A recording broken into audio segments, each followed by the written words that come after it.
Hey, I'm Richard Iggo. I'm Director of Marketing at Telltale. So talk a little about The Walking Dead 400 Days and what this new DLC is all about. Well, as you say, it's DLC for Season 1 of The Walking Dead. It kind of provides really good connective material, connective flesh, as it were, between Seasons 1 and Season 2. And it's 5 completely new stories, all contained within this one DLC episode, so you kind of get to see the apocalypse as it happens from day 1 through to day 400 through the eyes of these 5 different people.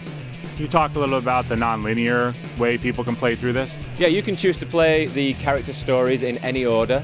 We kind of present them on a notice board of survivors, if you like, and you just choose which of those players you want to play as. And then the fun of it is kind of putting together how these stories overlap. So there's nothing on the screen that tells you where exactly in that 400-day period this particular story that you're going to play sits. So then when you play it and then you start playing through the other stories, you get to piece together how these stories overlap, and then you kind of get a resolution at the end in a sort of a Pulp Fiction or Animatrix style that brings it all together and then gives you some really good clues as to what might be coming up in Season 2.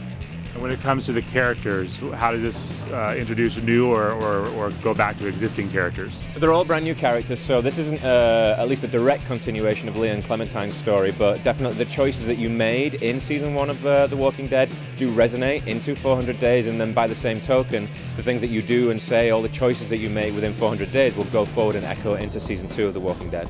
Can you give us an example of how this will connect from Season 1 based on decisions you've made, since these are brand new characters? It's hard to really give it away without giving spoilers, and that's something that we always try and avoid, but suffice to say there's definitely some connectivity there, and some of it's very small, some of it's very subtle, and it will reward fans who really like, they enjoy looking for that kind of thing, but then there's some very overt, strong and powerful stuff that will definitely give you flashbacks to things that you did in Season 1. How have you worked with Robert Kirkman on this DLC? Same as always, we're in direct contact with Robert and his company Skybound Entertainment, and it's basically a daily dialogue of them checking stuff out that we do. Unfortunately, Robert doesn't get to write any of the stuff. We have 5 individual writers per story within 400 days, but he knows everything that's going on and he seems to be very pleased with everything that's happening so far. What's it been like for you guys at the studio to receive all the accolades over the last year with the original Walking Dead game?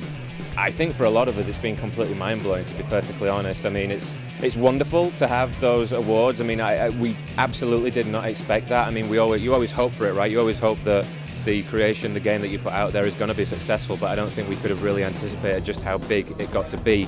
But I think, I've been saying to a lot of people that the thing that really resonated with everybody in the studio who had hands-on with the title is seeing the emotional response that we got from people, where people were actually, just when they were recording their reactions on playthroughs on YouTube, and they were just crying. They were either, furious or angry or, these incredibly powerful emotions. And then, like I said, when you got to the end of episode 5, people were just losing it and just crying their eyes out. And, couldn't ask for more, really, when you're writing a story. When it comes to the DLC, how are you guys trying to push the bar based off of what we've seen in Season 1? We just want to hurt you more. We're trying to create more of that content where, Robert started doing this way before the game even existed, of creating this morally grey world where no choice is necessarily a good one, right? And that's definitely something that we're going to continue to push real hard, and it's something that actually we've been showing today in the demo that we've had at E3, which is a really tough decision for you to make. And then, like always in The Walking Dead, once you've made that tough decision, you've got to live with it. Can you give us an example based on what you're showing here at E3 without going into super amount of details? But yeah, so the story that we've been showing here at E3 is the story of a character called Vince. Vince, like Lee in Season 1 of The Walking Dead, has been convicted of a crime and is actually on his way to prison. But unlike Lee, he's in the back of this prison bus, and this prison bus is stuck on a highway in Georgia right at the outset of the apocalypse. So there's this huge backup of traffic. No one knows what's happening. They've been stuck there for 2 hours. It's super hot. There's no AC on this bus. You've got these rowdy prisoners on there. And then, through this, there's a whole bunch of dialogue and making decisions and action. Obviously, the apocalypse happens, so zombies start showing up, and you've got to get off this bus. And there's this one way that you're able to get off this bus because you're obviously chained to this bus.